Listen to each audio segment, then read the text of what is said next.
across by 3 boosters the first evidence of writing, which is about 5,500 years ago.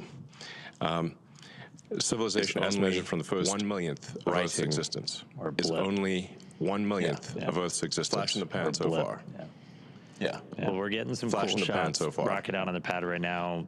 We tell people, like, come down, see it. It's hard to get like a sense of scale of just how massive this thing is, and we were able to catch somebody working on it a little while ago. And like, part of the reason you said we're sending millions of tons, that's kind of why this thing is so massive. I think in this image, Dan, you can actually see the person working at the bottom of the ship, and as we zoom out, you see the full ship, that sort of two-tone silver and black, and then the booster below it, right? And it really sets the scale, which doesn't come across, I think, other than in person. And when I do tours, I like to say Starship is real, Starship is big, and Starship is really big. And I think you can see there, and with the factory shots you saw earlier, again, we've got Flight 10 on the pad, but we got many more behind it. Yeah, so I posted a video yesterday of just a brief scan of part of the Starship factory, and you can get a sense of the scale of the factory. Yeah, I guess we could talk a bit about why Starship is the way it is. Like, for example, why is half of the ship black and half of it is silver colored? And that's because the bottom half of the ship, the bottom as seen from orbital entry, has a heat shield on it. So the black there is the heat shield, and then the core structure of the rocket is a special alloy of stainless steel, and that's where you see the sort of shiny silver parts are stainless steel. The reason for steel over aluminum is that the heat of atmospheric entry and the heat of the rocket engines is enough to easily melt aluminum, but steel is much more resilient against both ascent heating, but especially the re-entry heating. And you don't have to paint it, which is actually very difficult to paint a large object that is going through cryogenic cycles and have the paint stay on. It's quite challenging. And so we've talked about it. It's massive. It obviously takes a whole lot of energy to make that thing move. And that's where Raptor really starts to come in, most advanced engine on the planet. Giant lightsaber. No, that's a lightsaber and a half. You would get vaporized in an instant if you were standing in front of Raptor. So, yeah, burnt to a crisp in less than a second. So in order to create a fully reusable orbital rocket, you have to advance the state-of-the-art in every part of the rocket. That means the engines have to be better than any engine ever. The structure's got to be better than any structure ever. You've got to have a means of bringing the rocket back to the launch pad. You've got to have a fully reusable orbital heat shield, and that no one has ever made a fully reusable orbital heat shield. The space shuttle, for example, required 9 months of refurbishment between flights. So the space shuttle heat shield would come back essentially partially broken and would require many months of refurbishment in order to fly again. What we're trying to achieve here with Starship is to have a heat shield that can be flown immediately. So the ship, both the ship and the booster, would be caught by the tower arms, and the booster would be placed immediately back on the launch stand, and the ship's got to orbit Earth at least once. But then could be back potentially in one orbit, but in most cases several orbits. So the ship would come back several hours later, but then be caught by the arms and placed on top of the booster. You can also have multiple ships ready so that a single booster could service 5 or more ships, so that you could be flying the booster in theory every hour. This is kind of a profoundly fast speed, obviously, for the largest flying object by far ever made. But it's the reason why we catch the booster with the tower arms, and the ship also will be caught with the tower arms, because that's the fastest way to get the booster and the ship back to flight. if we had instead put landing legs, which we have done before for the ship tests, we actually had landing legs that flipped down, and the ship we've successfully demonstrated landing with legs. But if you do that, if we were to do that with the booster and the ship, here we'd have to land somewhere else with the legs, then lift the rocket, stow the legs, transport the rocket back to the pad, which is very unwieldy when you've got a gigantic thing. Then it would be picked up by these tower arms and placed in the launch mount. That would delay the reusability dramatically and would add a lot of mass with the landing legs.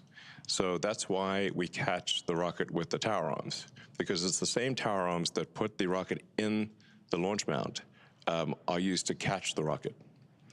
And that means that we can put the booster back in the launch mount in less than an hour after liftoff. In fact, the booster is going to come back very fast. Like, 5 or 6 minutes later, this booster is coming back one way or another, or not coming back.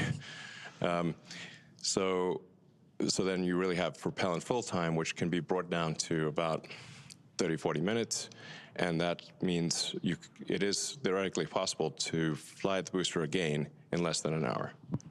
I think when I think about it, it's the jet drives up to the jetway, the people get off, new people get on, and it leaves. You don't want to land the jet on a different airfield and then tow it over to the jetway. So it's just operationally simpler and faster. Yeah, we've had a lot of success with the booster, 3 for 3 on the catch attempts. When we bring it back, we've reflown one, so awesome. And then again, Starship superpowers, the whole thing is reusable. So ship reusability is like what we're working on right now. We've been able to get some really spectacular reentries on a couple of flights, hoping to get this one for reentry on the V2 ship. But yeah, that fully reusable heat shield, that thing that has just never been done before, that's one of the things we're really looking for that data on. Yeah, I mean, there are thousands of engineering challenges that remain for both the ship and the booster, but maybe the single biggest one is the reusable orbital heat shield. We are confident in making a fully reusable orbital heat shield, but it will require many flights, many iterations to figure out where the weak points are in the heat shield, where we need to change the design, either strengthening the tile or changing how big the gap is between tiles, changing what's underneath the tile. There's 100 different variables that we could tweak with the ship tiles, the heat shield tiles. But the only way to know exactly what we should be adjusting is to fly repeatedly and be able to examine the ship upon landing. And we have successfully brought the ship back through the atmosphere and achieved a soft landing multiple times. So we know that this is possible, but we have in the process shed many heat shield tiles. So we need to be able to do this without shedding heat shield tiles and do so repeatedly. And I think what you're seeing now is the Starship, this is CG of it coming in and landing on the tower, much like the booster, but there's some additional challenges there where we need to make sure we don't scrape the tiles off as we slide along the chopstick we can't arms. shuck the heat shield. Don't crush the ship. Rapid reusability. If we shuck the tiles, then that's obviously going to fail the reusability test. So ships can use the tower to land and catch like the booster here on Earth where towers are available. And for our initial landings on Mars and other planets, we'll need landing legs that deploy much like what you're seeing here with Ship 15 when we did our suborbital test to prove out the precision descent landing, which was a successful test. We actually landed to, one was we were able to actually recover it, and you can see it here in the Rocket Garden if you visit Starbase. Yeah, so the Rocket Garden that Bill mentioned, we have actually a whole bunch of boosters and ships, and we'll be adding to them over time. So you can see an evolution of Starship just by driving down the highway. Yeah, so reusability is key. There's some other technologies we're still looking to prove out. Really big one is going to be the on-orbit refilling. Looking to do that next year, and that's really what's going to kind of unlock, Starship going everywhere else, going everywhere beyond Earth. And that's something that's, again, never been done before, kind of like that reusable orbital heat shield, but it's going to be something that that's kind of some of the other secret sauce to Starship, where we're going to be able to send hundreds of tons per ship to Mars. Yeah, I like to think of it as if we get to orbit with a full cargo bay, but we're empty on fuel and oxygen. So basically, we're running on fumes. Then we send other ships to dock, transfer propellant, and now we made our two-stage rocket look like a many, many multi-stage rocket. And we get all of that performance, and we can take that full cargo bay now wherever we want to go. Yeah, so a crucial technology that we hope to demonstrate next year is this orbital refilling. Much like aerial refueling, it's essential for being able to send significant payload to Mars. So you essentially send a ship to orbit with a few hundred tons of payload, sort of a filled payload bay, but once it gets to orbit, the tanks will be mostly empty, and then you send up additional tanker ships to refill the Mars ship's tanks, so that it can thrust from Earth orbit to Mars and have enough propellant left for landing. So this is orbital refilling is also not something that's ever been demonstrated before. So that would be a brand new technology. We obviously have at SpaceX figured out how to dock repeatedly with the space station. So in a lot of ways, this is like docking, and in some ways it's easier in that SpaceX is docking with its own craft, but no one has ever demonstrated propellant transfer in orbit, to the best of our knowledge, and so this would be propellant transfer at a very large scale, and but with full reusability and propellant transfer, those are the key technologies needed for building a city on Mars, and I'm confident that the SpaceX team, which is incredibly talented, will achieve these goals, and we will be landing ships on Mars in the future and building life on Mars, building greenhouses and life on Mars, and ensuring the long-term survival of life as we know it. And it's important to note here that obviously, we are effectively stewards of life here on Earth. That the other creatures cannot build spacecraft and get to other planets. So if there were to be a cataclysmic event, like a giant meteor that destroyed the dinosaurs, or ultimately the sun will expand to envelop Earth and destroy all life, we know this is an undisputed fact. Then if we don't take life to another planet, life will be destroyed. So it's incumbent upon us to ensure that we do bring life to other planets and ensure the long-term survival of life as we know it on planet Earth. And I mean, aside from that, there's so much that Starship unlocks by being able to do these things. Like, we'll be able to go to Mars, but there are other just transformational things by being able to take that many people, that much stuff to space for that much less money. Yeah, I mean, I think like understanding our planet better, being able to move people around the planet, make it feel smaller and more accessible. You could go anywhere on the Earth, in less than 40 minutes, basically, in terms of flight time. So I really do see Starship as being this thing that can connect us, just like Starlink connects our information. This can connect us more physically. Yeah. So there's really nothing faster than a rocket. Really, an orbital rocket is the fastest thing that we know of, of the fastest means of transport. So, like, you could go from LA to Sydney in less than half an hour. You could go LA to Tokyo in less than half an hour. You could go from New York to Singapore in half an hour. Everything's probably half an hour, basically. Some things might be 10 minutes. Yeah, that's true. I mean, yeah, sign me up for that, please. All right, cool. Cross the Atlantic in 10 minutes, no problem. Please. Yes, sign me up. You're going 25 times the speed of sound, so that's 30 times faster than a commercial aircraft. And it's a whole hell of a lot better view. Yeah, it's a hell of a view. Yeah. All right, cool.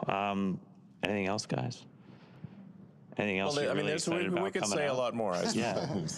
Maybe we should go check in on the rocket and get on console. We're going to go back on console to, hopefully the weather supports a launch tonight. Yeah, thanks for tuning in, and yeah. Thanks for your support. All right. Obviously, that was really cool. There's probably not anybody else cooler on the planet to talk Starship with. Still very ready to sign up for that point-to-point travel, too.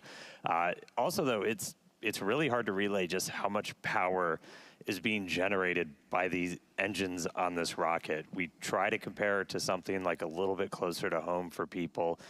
We've used an airplane a lot of times. That's just something a little more tangible to folks.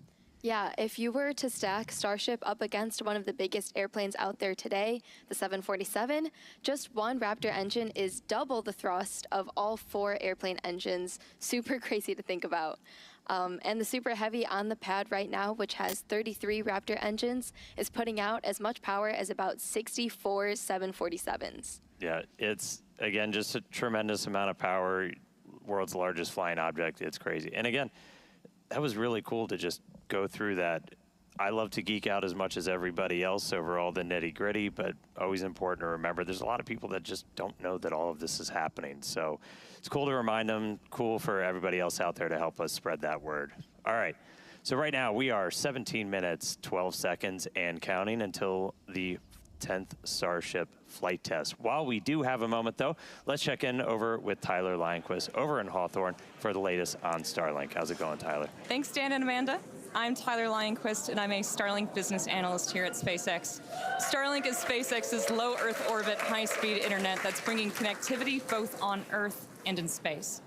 Now, for today's mission, Starship is outfitted with 4 Starlink terminals, allowing us to get live views of ship while in orbit and all the way down to splashdown in the Indian Ocean. Our Starlink satellites are built in Redmond, Washington, which is also where we monitor the health of the entire constellation. So let's take a quick look for more on Redmond. What a lot of people might not realize when they think about the scale that we're operating is that actually 2/3 of the operational satellites in orbit are Starlink satellites. And then all of those Starlink satellites came from right here in Redmond.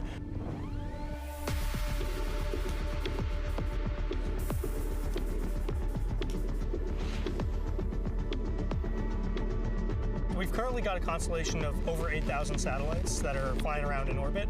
So they're working together to fill out the whole surface of the Earth and make sure everywhere can have service. So we have these laser links that are connected between the satellites, so each satellite can pass data from one to the other. That is what allows us to have these hundreds of gigabit links between satellites, and that's what allows us to connect every corner of the Earth to high quality, high speed, low latency internet.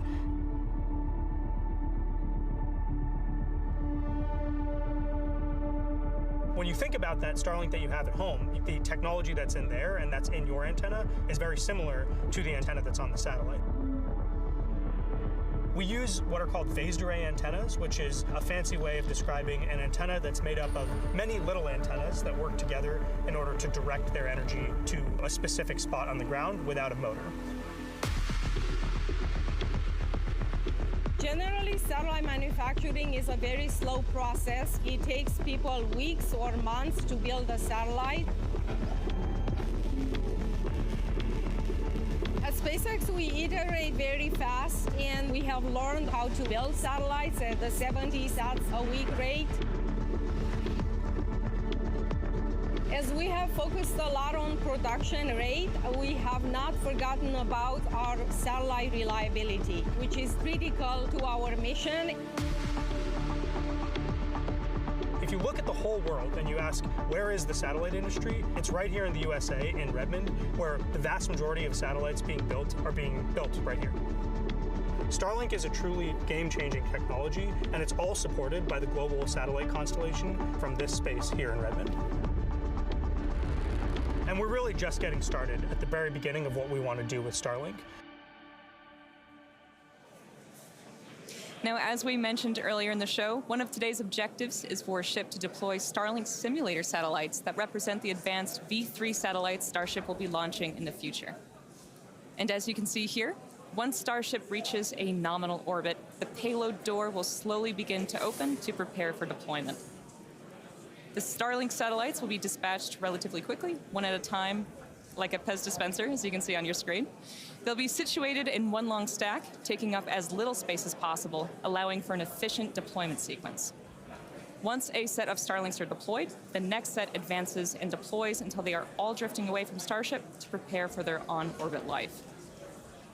Each Starlink V3 launch on Starship is planned to add 60 terabits per second of capacity to the Starlink network.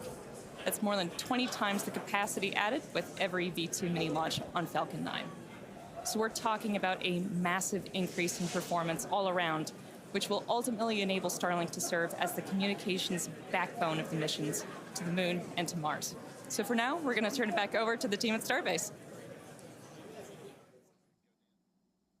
Thank you so much, Tyler. Okay, let's turn our attention to today's flight profile, which will feel familiar because it is. We're looking to get our first re-entry with this iteration of ship, and we're again intentionally stressing Super Heavy during its return. The next generation booster is on the horizon, so the objective is to push and learn all we can from this current version. All right, let's jump right in. As always, it's going to start with liftoff. Super Heavy ignites 33 engines lifting off from Starbase in ascending. It's going to power that ascent for about 2.5 minutes until we get to hot stage separation. Super Heavy shuts down all but 3 engines, deeply throttles the remaining ones, stage 2 lights its, and flies away. We have stage separation, a directional flip. It's going to descend. We're going to do some landing burn experiments and then do a splashdown in the Gulf. Meanwhile, ship continues on with its ascent burn, again reaching a planned suborbital trajectory.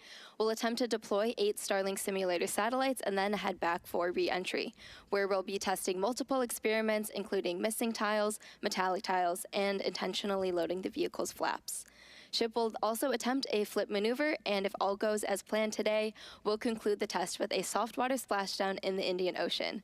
So that's what we have on deck for Flight 10, which is just about 11 minutes, 40 seconds from launching. That's right, and so just a quick status check-in. So as you said, we're about 11.5 minutes away.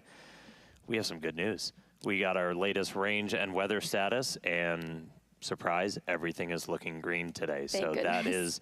that's the biggest news that we were looking for. Again, weather is the main watch item for today, but we are green right now. We're not tracking any issues with the vehicle or ground systems, so we are looking pretty good for launch. We did all of our normal pre-flight checkouts with all the different vehicle and pad systems.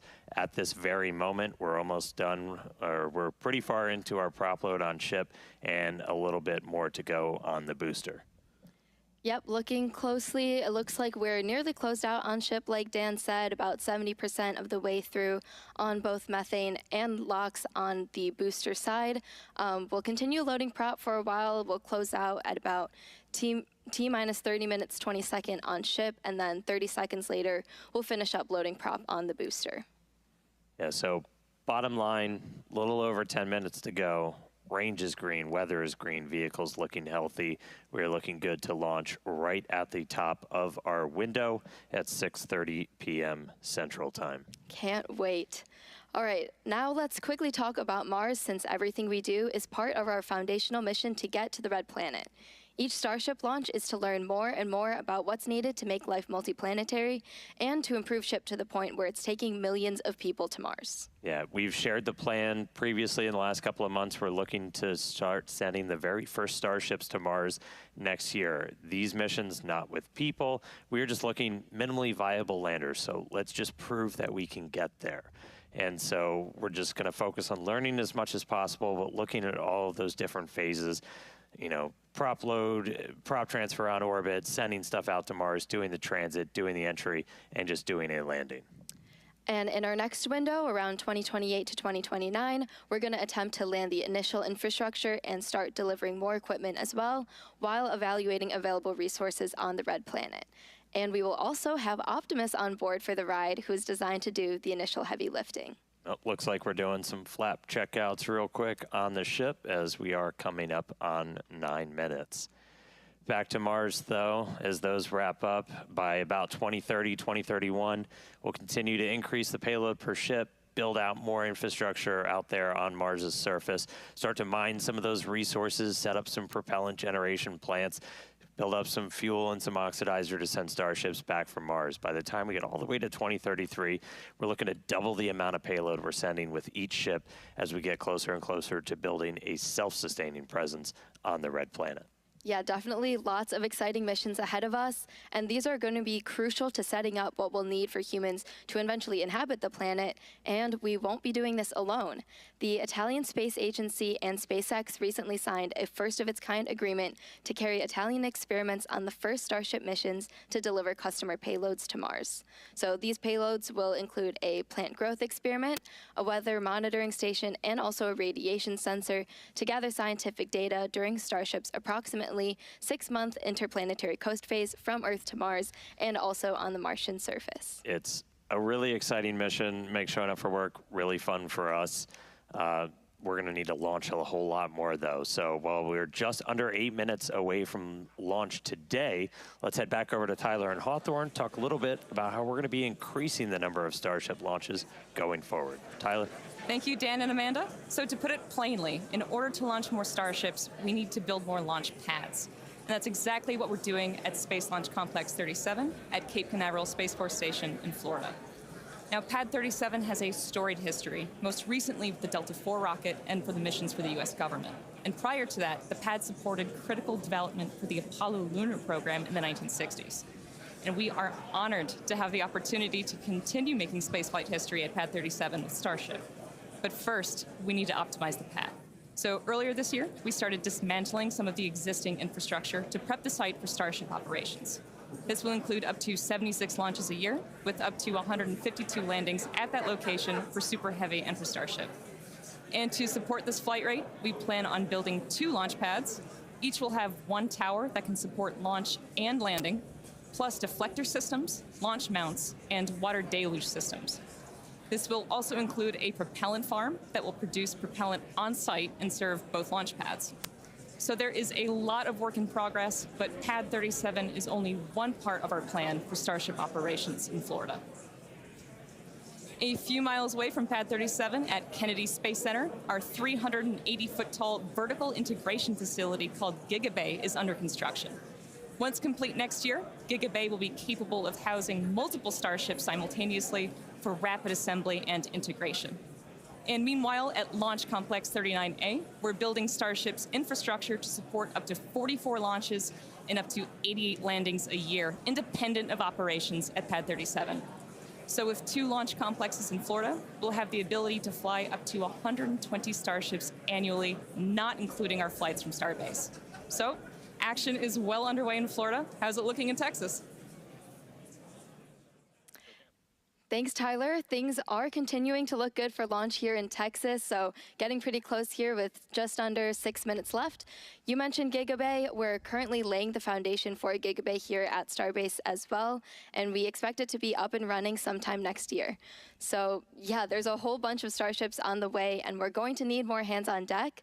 So come help us build the gateway to Mars. Visit spacex.com/careers to see all of our openings. Yeah, I've been here for a couple of years now. Nowhere more magical, more inspirational on the planet. If you're a space nerd, you can come be like Amanda and build these things for real.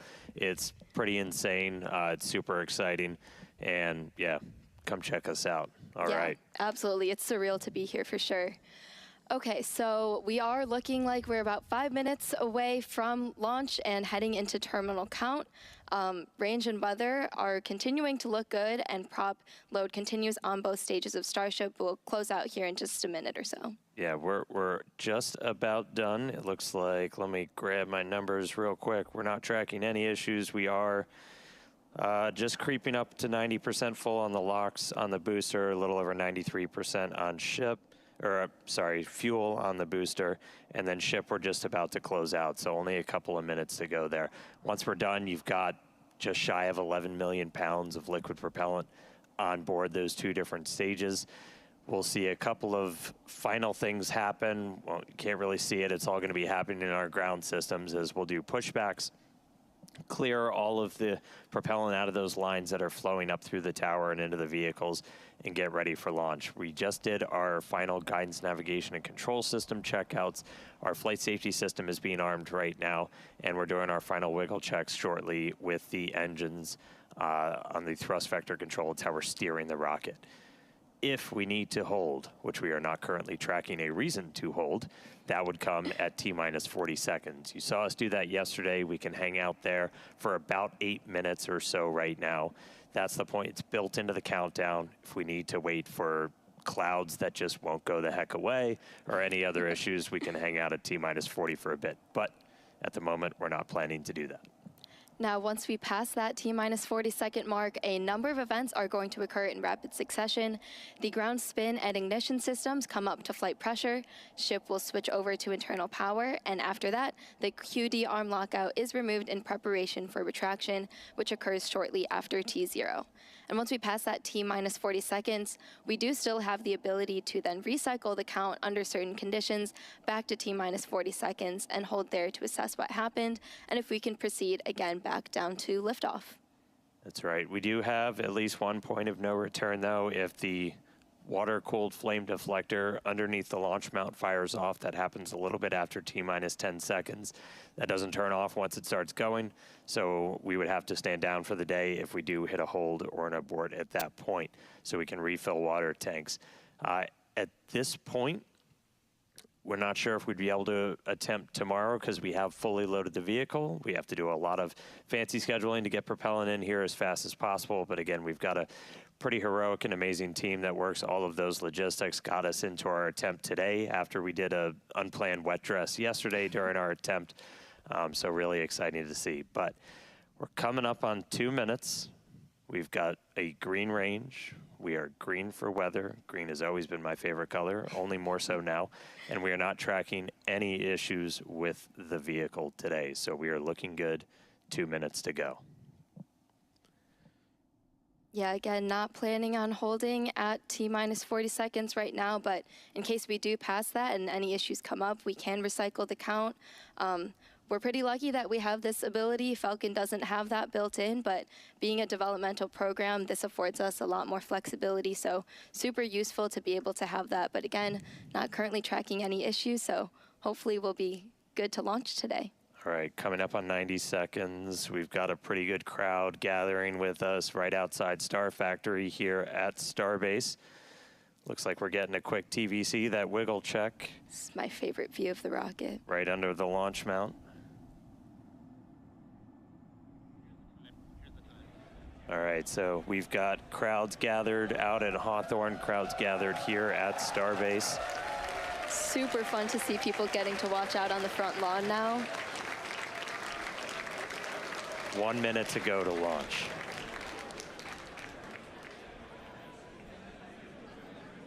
All right, so again, our hold point comes up at T-minus 40, not tracking any reason to stop there, so we should see us go right through that.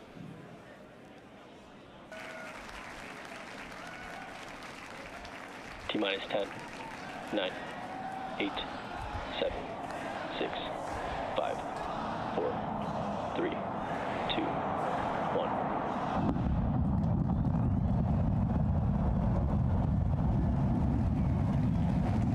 We have liftoff.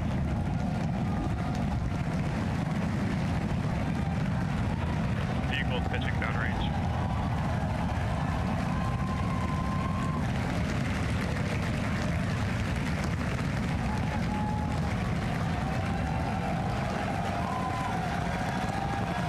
Booster chamber pressure nominal.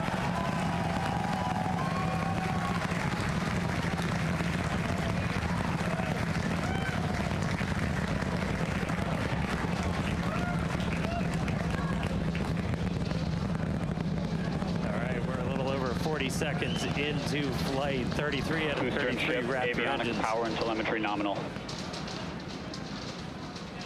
Getting good call outs, healthy systems on the booster as it starts to pitch over the Gulf.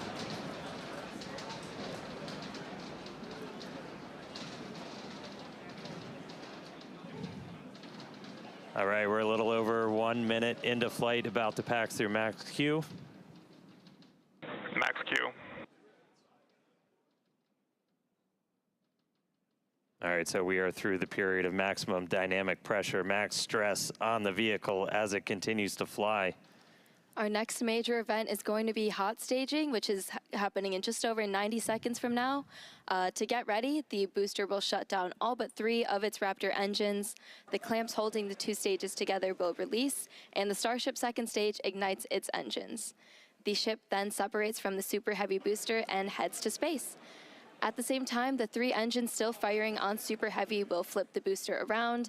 10 more engines will ignite for the boost back burn, putting the first stage on the path for splashdown in the Gulf.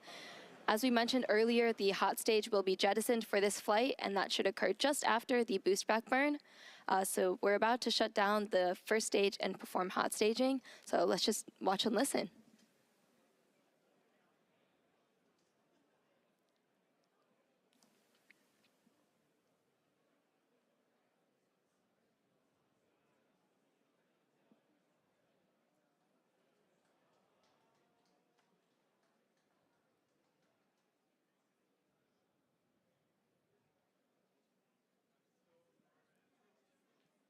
All right, seeing the engine start to throttle down.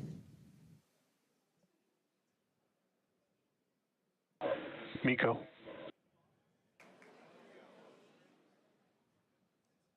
Ship ignition.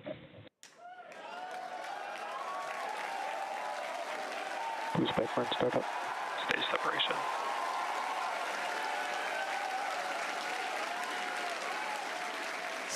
Stage separation confirmed. We've got 6 engines running on ship.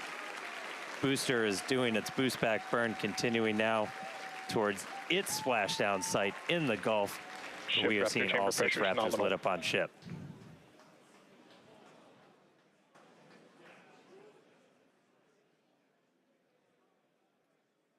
You heard them report ship chamber pressures nominal, so that chamber pressure, just that expected thrust level in those Raptor engines on the ship.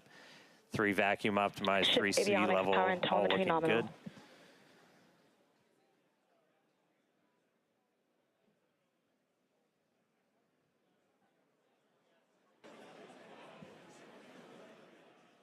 There's a view into the business end from the ship. Boost back burn shutdown.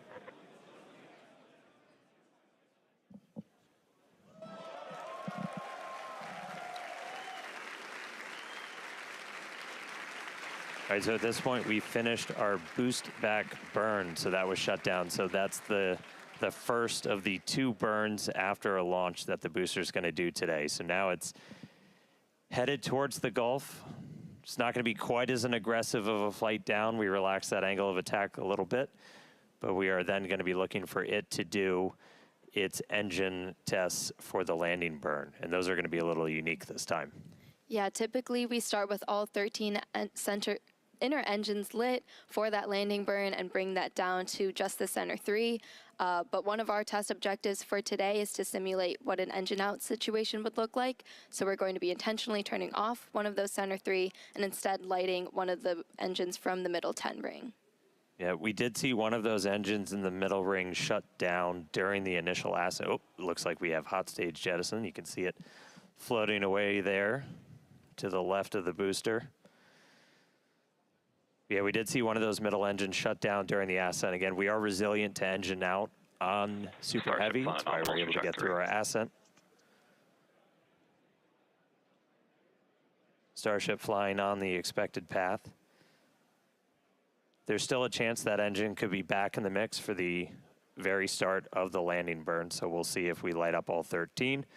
But we've even done a landing burn at the tower with an engine out, so very resilient. We'll see how it does on its way down to the Gulf, though.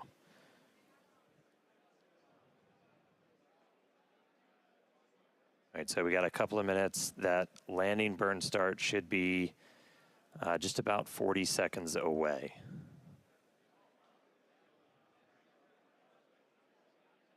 That's always rad. You can see the boost plume itself in the background as it was coming in. All right, about 20 seconds to landing burn. Ship Raptor chamber pressure is nominal.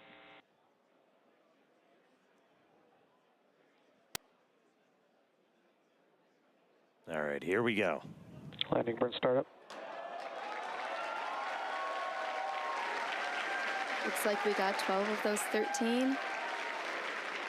Down to 3, including one of the middle ring.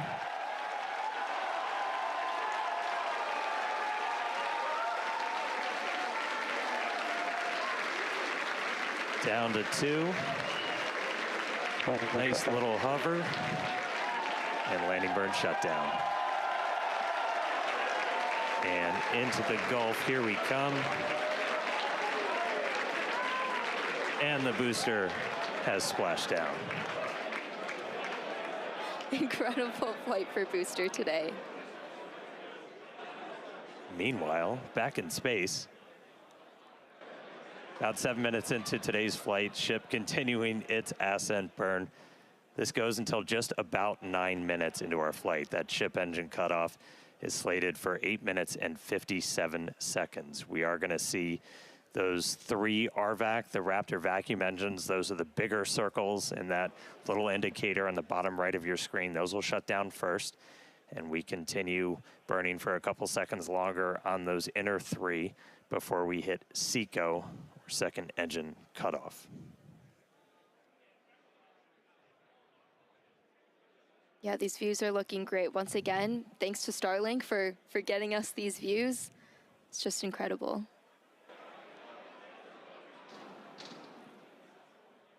And we just heard the sound from booster. It's like we just got a late boom from the booster.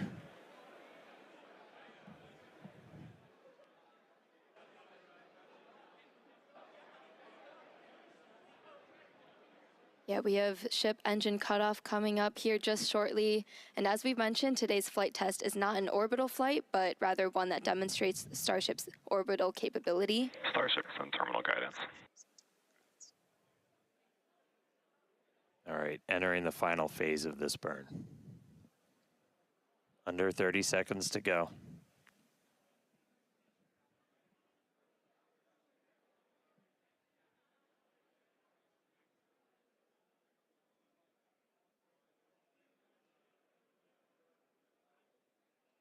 All right, shut down the vacuum engines.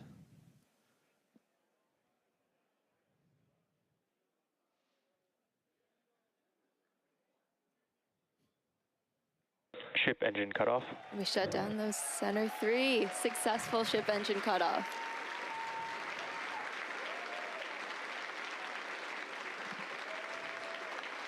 SECO, baby, there we go.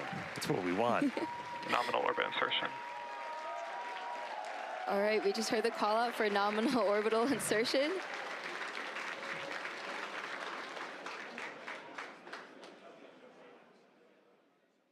All right, so ship is in space.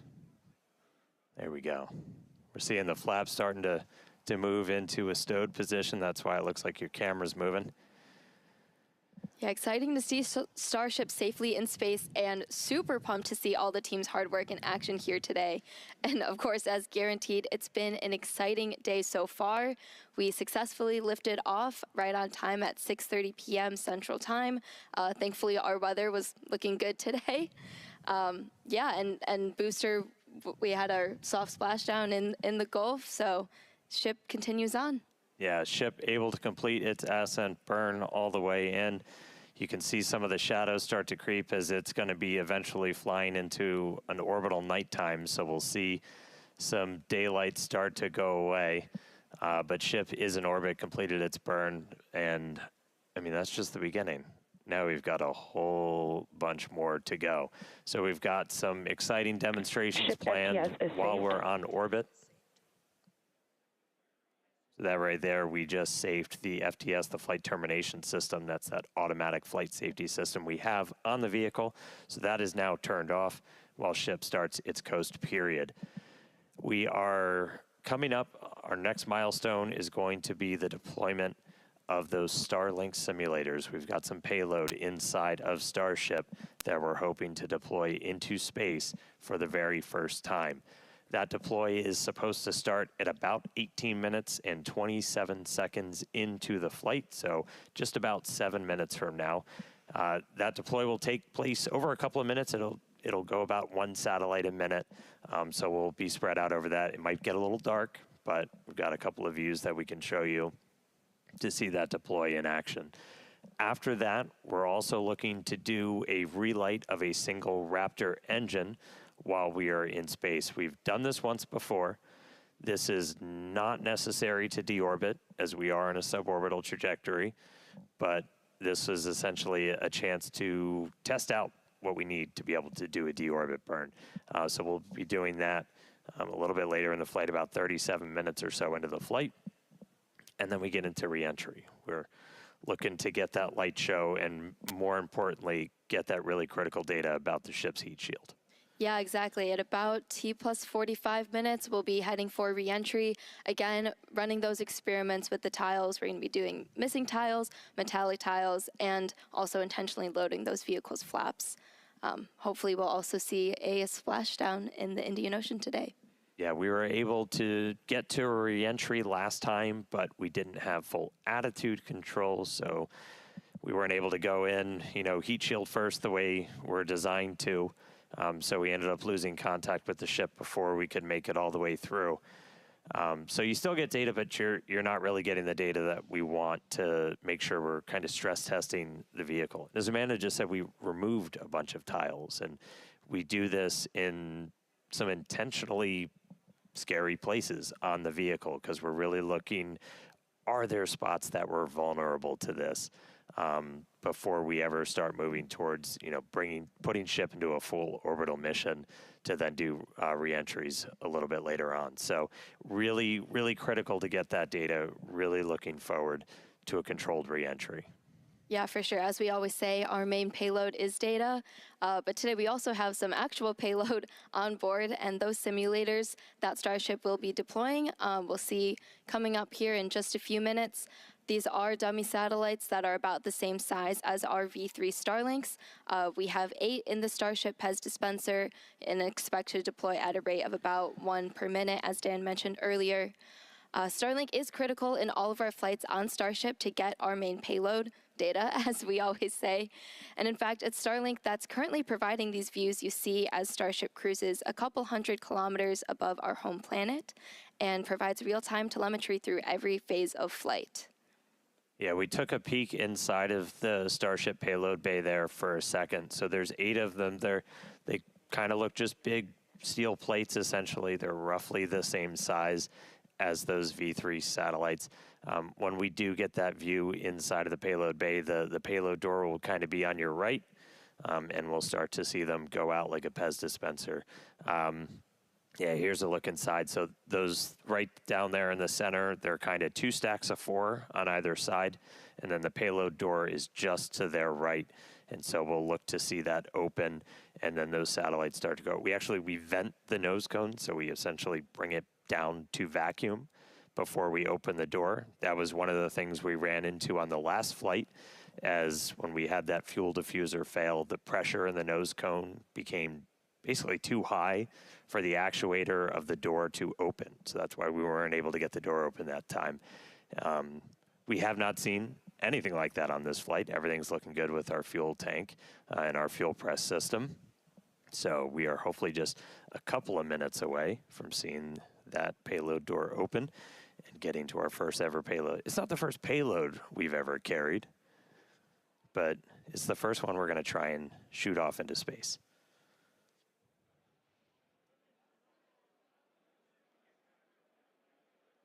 All right, so I think we're supposed to open the payload door in just about a minute and change.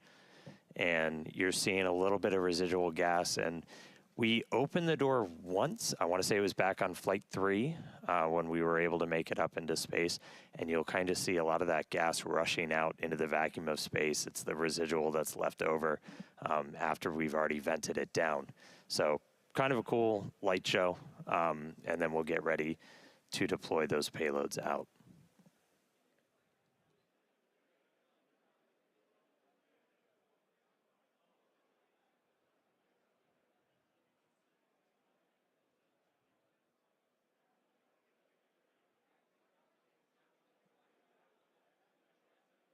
And as we mentioned, so we have crossed over now at this point into an orbital nighttime. So views from the outside will get pretty dark. But we'll see what we can see. We do this by design. We've been launching these later in the day here in Texas to try and get daytime views when we splash down. So it's daytime over in the Indian Ocean, where we are currently headed. Just a few seconds until we expect those payload doors to open.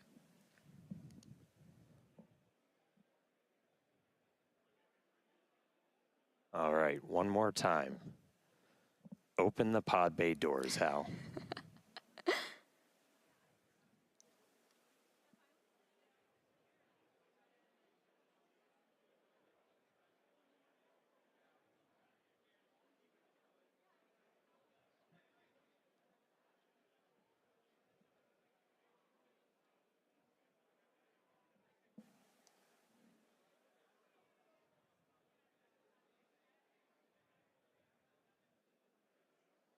So we are currently in payload deploy prep.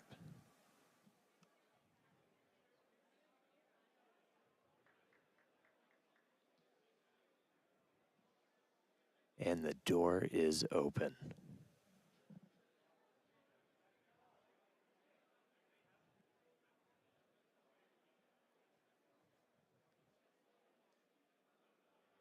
All right, so the payload door is open. We should see the first satellite start to deploy at about T plus 18 minutes and 27 seconds. So should be only about 30 seconds. So one step closer. Hal listened this time. He cooperated. He opened the payload door for us. There's a view kind of behind the Pez here looking out into the vacuum of space. About 15 seconds until payload deploy.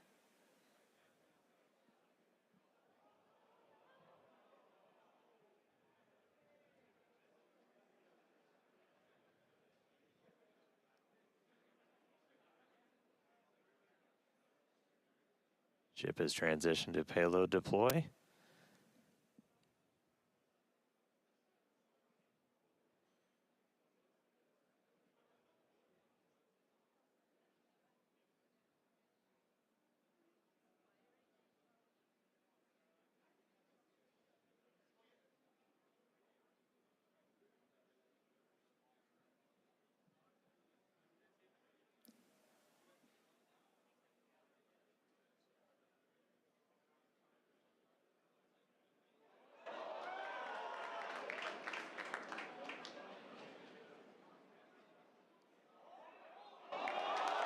There we go.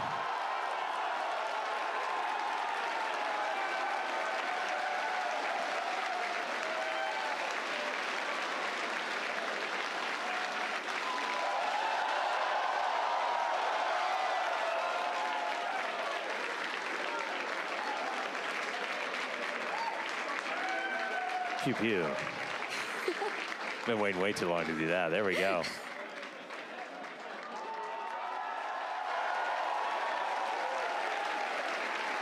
There goes another one.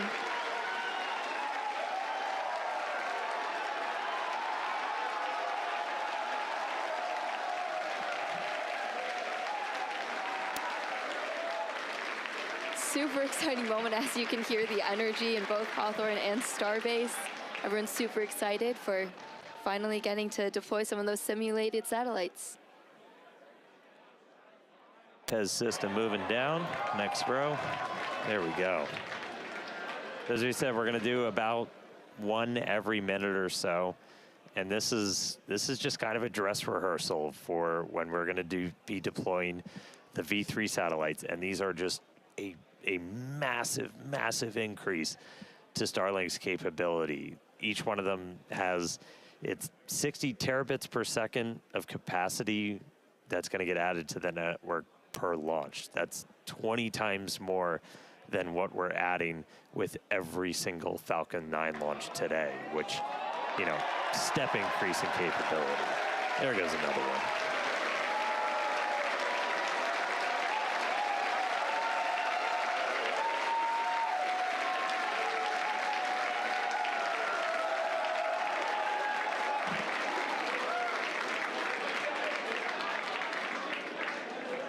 All right, so as we said, we've got 8 total that we're going to go through today. It's about a minute for each one, but looking good on payload deploy.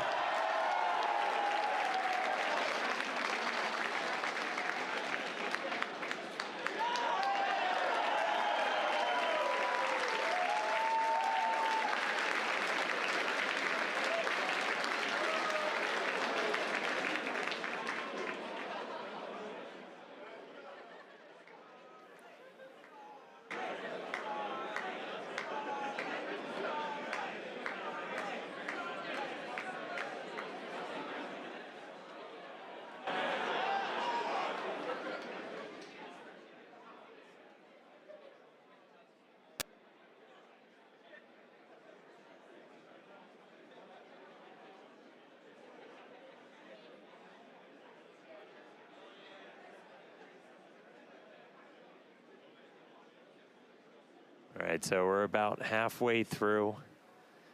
When we actually start launching the V3 Starlinks on Starship, we're going to be flying about 60 each time. So it'll be about an hour to get through a full stack. But again, it's just going to be a massive increase in the amount of bandwidth. It's going to enable, gigabit upload, download for people with Starlink, anywhere on the planet. And for us, Starlink is just a tremendous part of just the Starship flight test program. Yeah, absolutely. Always getting us that data, and yeah, the amazing views we have on the vehicle today. Yeah, views brought to you by Starlink of us deploying Starlink simulators before we deploy actual Starlinks. How deep does it go? All right, another one firing out.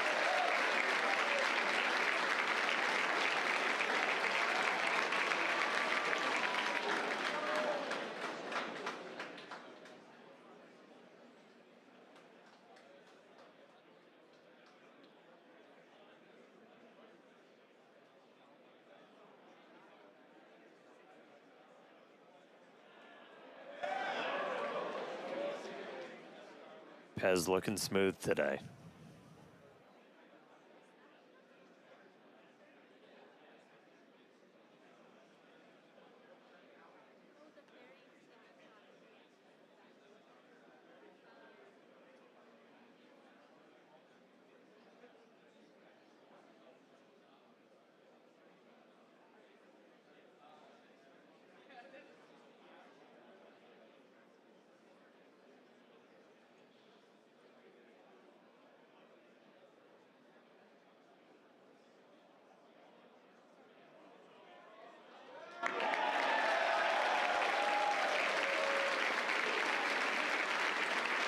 All right, looks like we've got one left.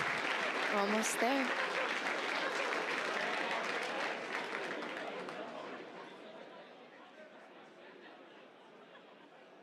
Yeah, there you go, one remaining. So 7 of the 8 have been deployed, 1 more to go. And then we will have completed our first ever payload deploy operation. Just a reminder, we're on a suborbital trajectory. These satellites on that exact same suborbital trajectory, they're going to burn up entirely and are on that same trajectory towards the Indian Ocean. So the last one has been deployed. Starlink simulator payload complete. Heck yeah, everybody. Loving the energy from Starbase and Hawthorne. There, yeah, now it's empty. Looking a little lonely, but Successfully deployed all the simulator satellites. really, really cool to see them all out there.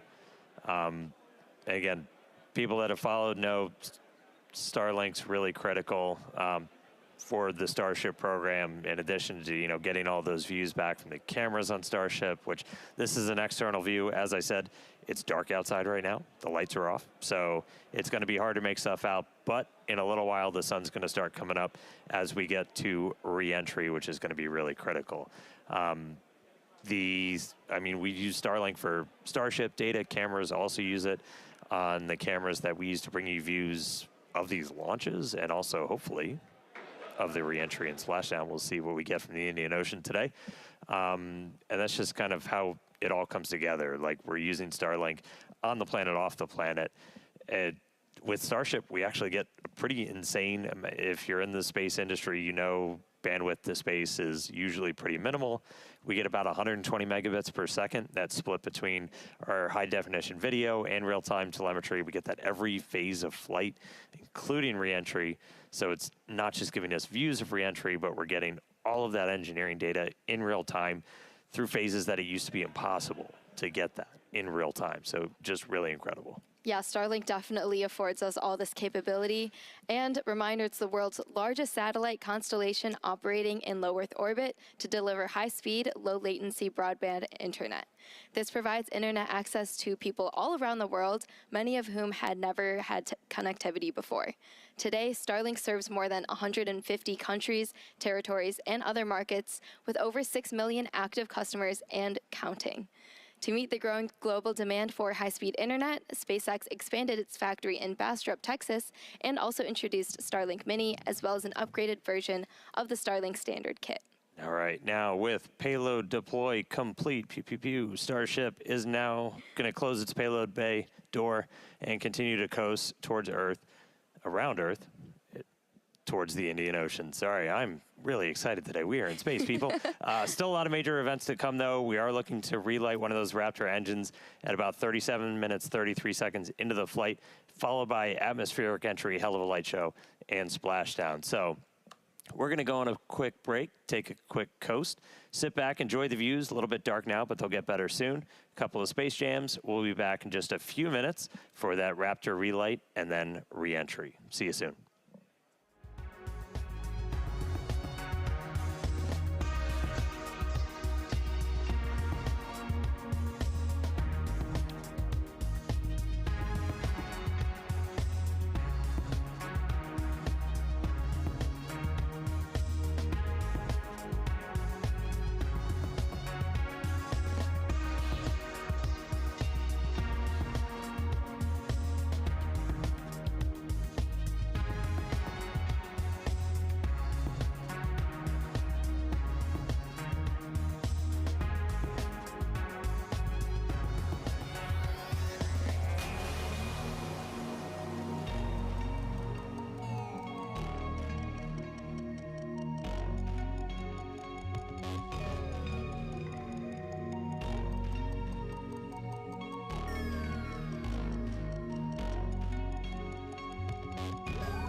All right, welcome back, everybody. If you're just joining us, Starship just successfully deployed its first ever payload. We got 8 of those Starlink simulators out, and now we are expecting the relight of a single Raptor engine. That should be coming up in just a little under a minute.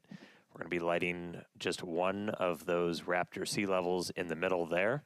This is not a deorbit burn. It's a demonstration of what we'll have to do for deorbit burns, but we've done this once before. This is something we're really going to have to do when we're doing orbital missions, so it's a pretty critical test.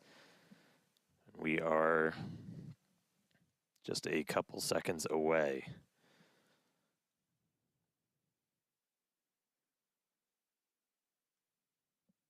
Sorry, we're about 20 seconds away, psych.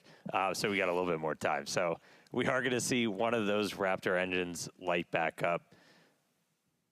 We are through the deorbit demo gate, so we should be seeing it momentarily. Relight demo startup. And shutdown.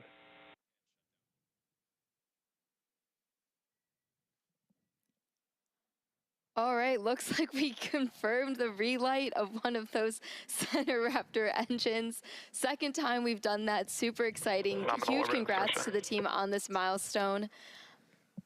Very exciting to see. That was a cool light show. Yeah, I get to do a mini version here. So again, that's going to be really critical for when we're doing deorbit burns. Like as you're going through, which if you don't have one of these, my God, they're so much fun.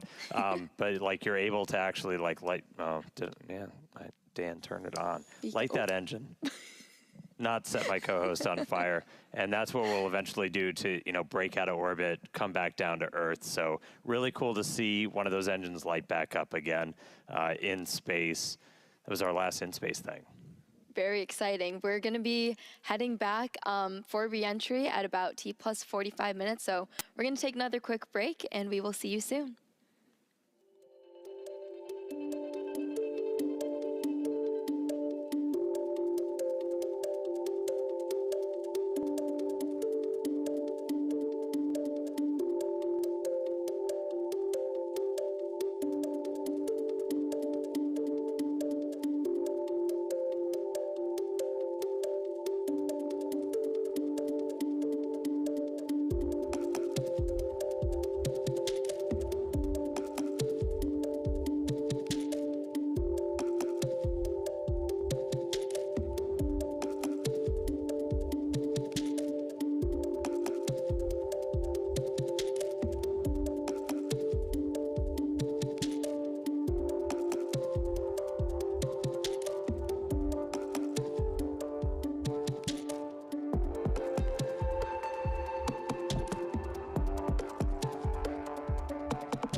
Starship is slowing for entry.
Starship is approaching entry interface.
All right, so we are back. We are about 45 minutes into the 10th flight test of Starship. And as you can see, the light show has started. Re-entry has begun. We are starting to re-enter the Earth's atmosphere. We're moving about 5 times the speed of sound, and we're about to start barreling through the Earth's atmosphere and head for a splashdown in the Indian Ocean. We don't plan to recover the spacecraft today, but if we do make it all the way down to the water, who knows? But the goal of this part of the flight is to learn as much as we can about the ship's heat shield. A fully reusable, rapidly reusable heat shield for a spacecraft has never been done before. It's one of kind of the hardest engineering challenges still out there for us. And so this is the time to really dig in and get that data. Yeah, absolutely. And re-entry is a critical phase of flight, so we'll need information on how the ship's system ends up performing. And Starlink will also help us gather as much data as possible, which is really the main reason why we do these flight tests. Starlink provides us with one more path to collect data to help us rapidly iterate on Starship's design.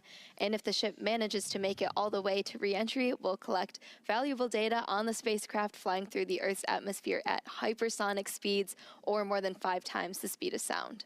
Yeah, throughout history, a lot of times this is when you go into just a complete data and insight blackout, where that plasma sheath builds up around the outside of the spacecraft that blocks all of your signals that are trying to fight through to talk to either satellites out in space or towers down on the ground.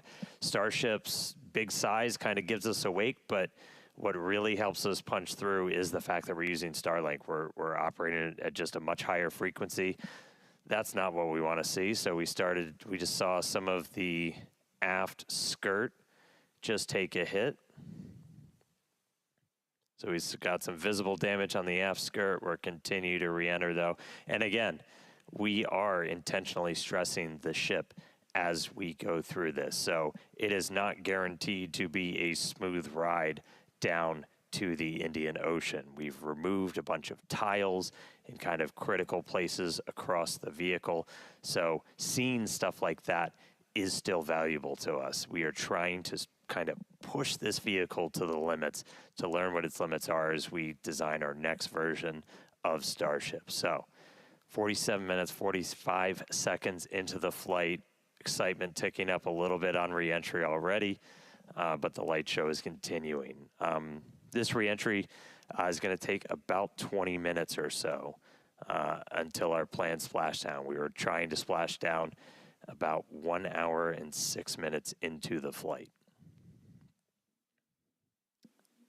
Yeah, and one day Starship is designed to land on Mars, where there are obviously no runways or other humans to help us out. So we are doing propulsive landing instead of more traditional means such as parachutes. And propulsive landing enables us to have more rapid reusability with these vehicles. Yeah, the ship itself, it's a little over 50 meters tall. We've got those 6 engines on board, the 3 vacuum, the 3 sea level, and they're down in that aft skirt region, which flaps have control.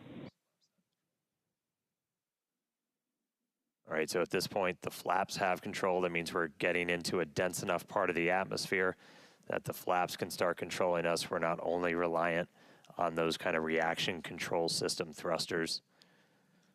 We're going to continue hearing some callouts as the ship makes its way back to Earth.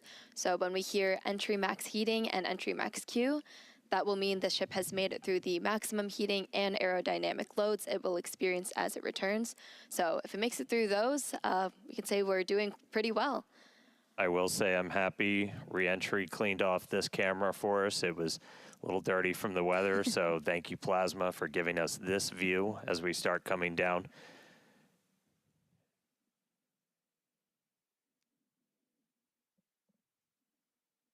The hit we saw to the skirt, definitely interesting. I will note, when we started doing these missing tile tests, we were intentionally removing them only in the skirt, as that's, you know, that's not over your fuel tanks or anything else that's kind of structurally critical for keeping the entire vehicle together. That obviously exposes your engines, so that could do some things for our landing burn, but for now, we are obviously continuing with this reentry. We are committed. Indian Ocean, here we come. 50 minutes since launch. We're going to see those colors start to build up a little bit. We are at the point where we're in dense enough atmosphere that the flaps have control. So about 74 kilometers in altitude. And you were starting to see some sunlight, so we intentionally time these launches right now so we have daylight. The sun should actually come up over the horizon on Starship in about 3 minutes. So as we get a little bit further into this reentry, that inky black below you is going to start to look like clouds and hopefully a bright blue ocean as we make our way down onto the other side of the planet.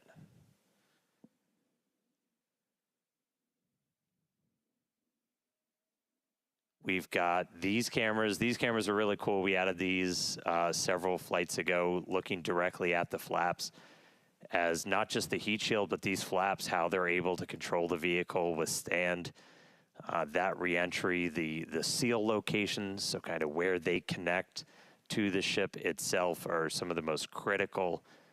We will do missing tiles on those where, again, we're trying to, we're kind of being mean to this Starship a little bit. We're really trying to put it through the paces and kind of poke on what some of its weak points are. I mean, we even have missing tiles over some of those fuel tank sections of the ship itself. And so we're really trying to see what are our limits. We're doing this over a completely empty area over the Earth.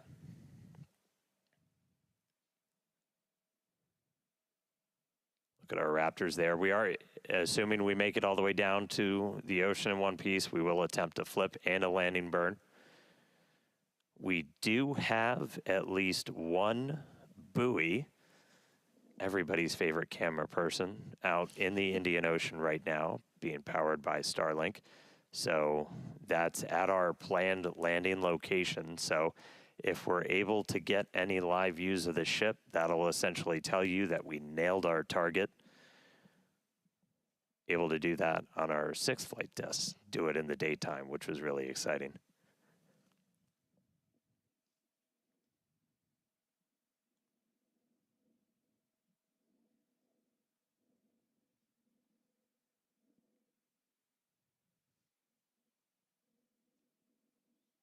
All right, so we're about 10 minutes until we're probably going to start hearing some of the other big milestones coming up. Yep, in about 10 minutes, like Dan said, Starship will be transonic. This is going to be the period of flight where the velocities of airflow surrounding and flowing past the vehicle are concurrently below, at, and above the speed of sound, so somewhere in the range of Mach 0.8 to 1.2. For reference, commercial jets have a range of cruising speeds, but most of them fly at speeds between Mach 0.74 and Mach 0.85, so that's 480 to 575 miles per hour or 770 to 930 kilometers per hour. Yeah, and after transonic comes subsonic. That just means you're slower than the speed of sound. We're still well in excess of that right now. But by the time we hit subsonic, we're essentially belly flopping down. There we go. There's that sunlight. So we're seeing the Earth now come back into view. One of the other things we're doing during this, and you're going to see Starship kind of pitch in some pretty, not extreme ways, but a little extreme, as we're trying to really stress the structure of it, of the ship itself, specifically those aft flaps. So the ones in the very bottom of the vehicle. We're pushing not just how well does the heat shield hold up, but how well does the ship structure hold up. We are pushing it beyond essentially what we think we'll have to fly at to do something like a return to launch site. So again, may not be a very smooth ride downhill, but we're doing that by design. We're really trying to find what are the edges that we can operate at, build up a good data set. But sun is up, clouds and water down below us.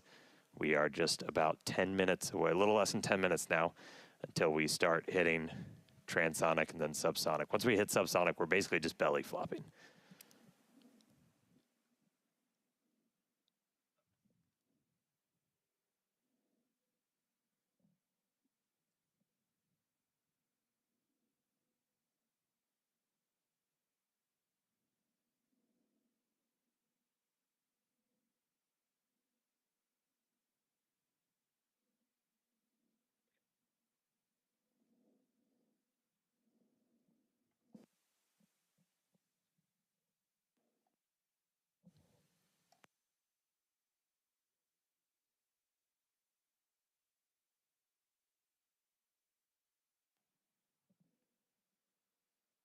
All right, so about 55.5 minutes in, you can see the sun is up. Again, we intentionally designed these flights to lift off in the evening here so we get these daylight views so we can get as good a video as possible on the ship, assuming we make it all the way down. We've got at least one buoy powered by Starlink that's out there in the landing zone in the Indian Ocean, hopefully giving us a view again. If you see any live views, not from the ship itself, that means we nailed our landing target. Starship is past peak heating. All right, we just heard the call out that we're past peak heating, so things are looking good so far. Yeah, looking good.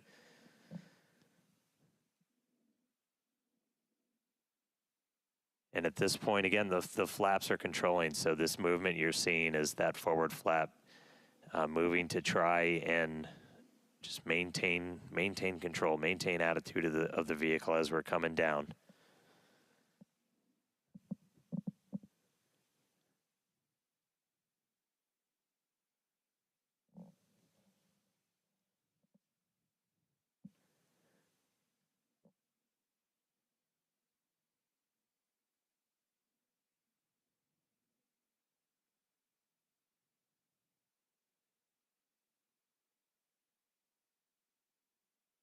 Checking in on one of our flaps. We got one of these cameras on all four of the flaps, 2 in the front, 2 in the back, giving us really good close-up views.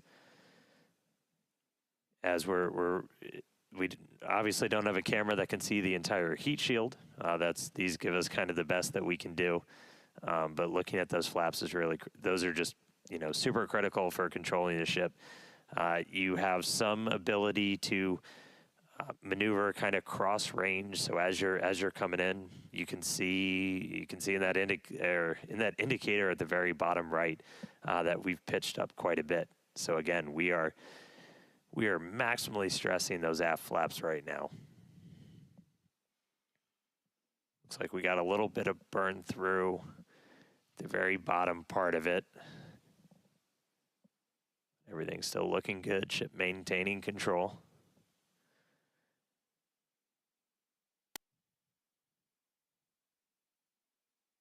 We should be just about 5 minutes away until we hear that we're transonic.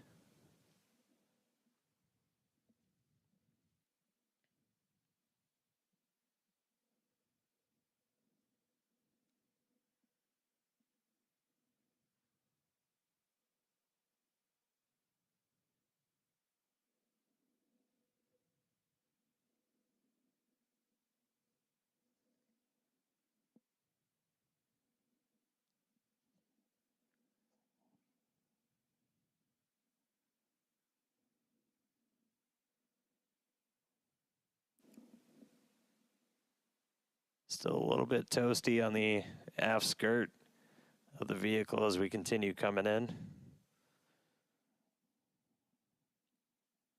Again, we are intentionally stressing the flaps so we can learn all we can.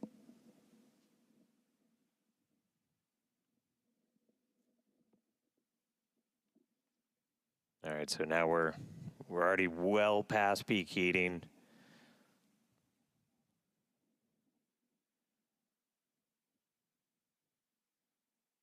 Just about 48, 49, counting down to 48 kilometers in altitude. Expecting that transonic to come, so transitioning between the speed of sound and subsonic slower than the speed of sound in just a little under 4 minutes from now. And right now we've got kind of a lot of forward momentum, a lot of forward velocity, and then eventually by the time we hit subsonic. All right, here we go. So this is what we've been talking about, where we are going to essentially try to fully deploy those aft flaps and really stress them out. So again, this is meant to test the extremes for the vehicle.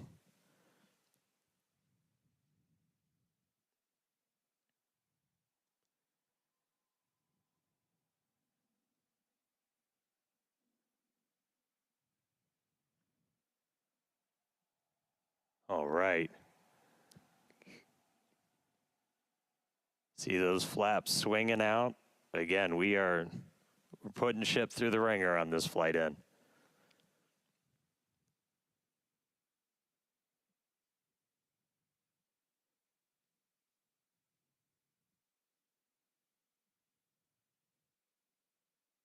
It's like we're still maintaining control.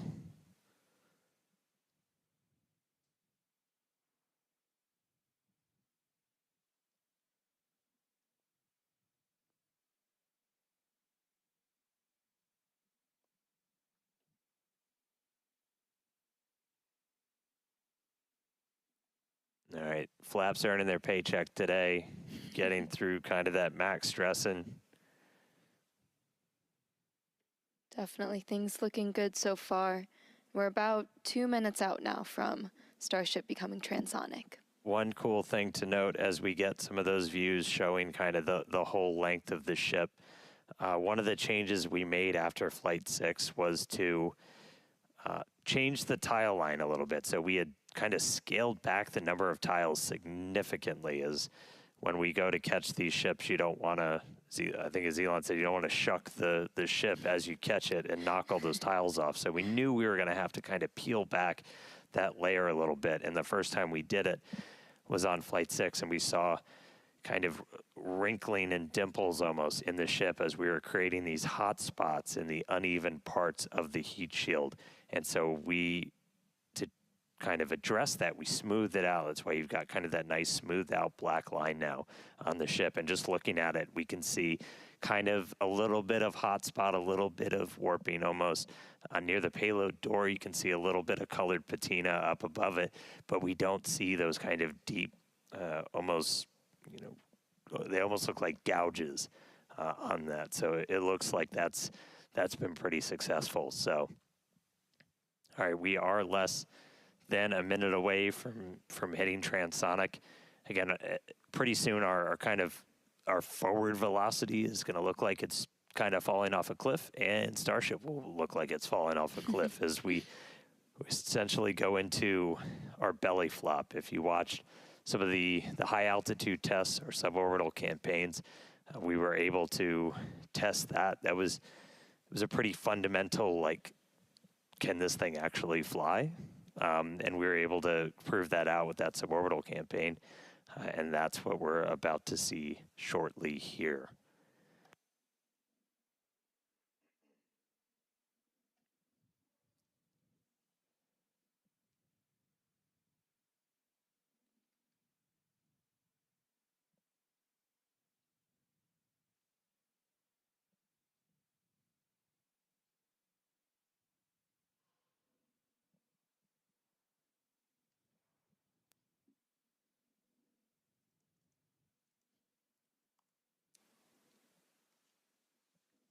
All right, so at this point, we've dropped below the speed of sound, so Starship itself is subsonic. We are starting to chill the engines for a landing burn attempt.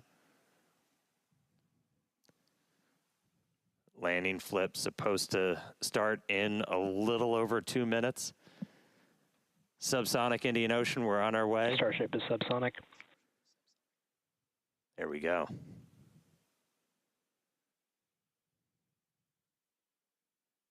Farewell, space.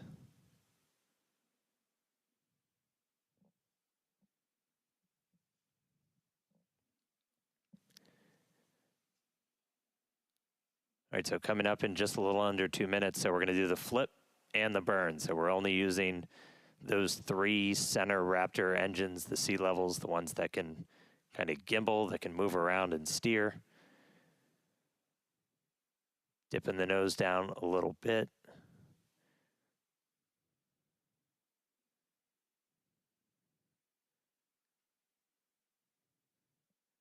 Got 2 of our engines chilled in, waiting on 1 more. So again, we'll attempt to use 3 burns for that initial flip. We eventually go down to just 2 Raptors for the end of the landing burn.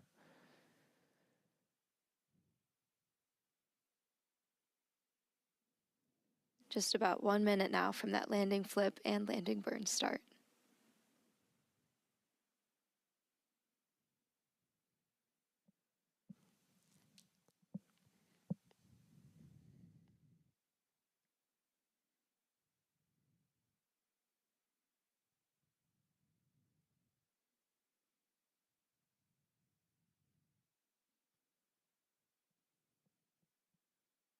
Structurally, we're looking good. Got good pressures in our nose cone for everything.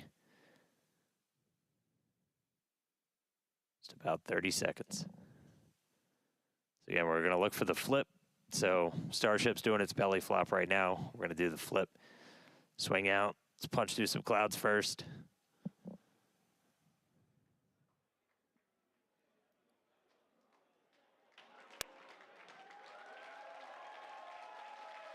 Here we go. Starship landing burn startup. Seeing 3 engines. There's our flip. There's a buoy. There's a splashdown.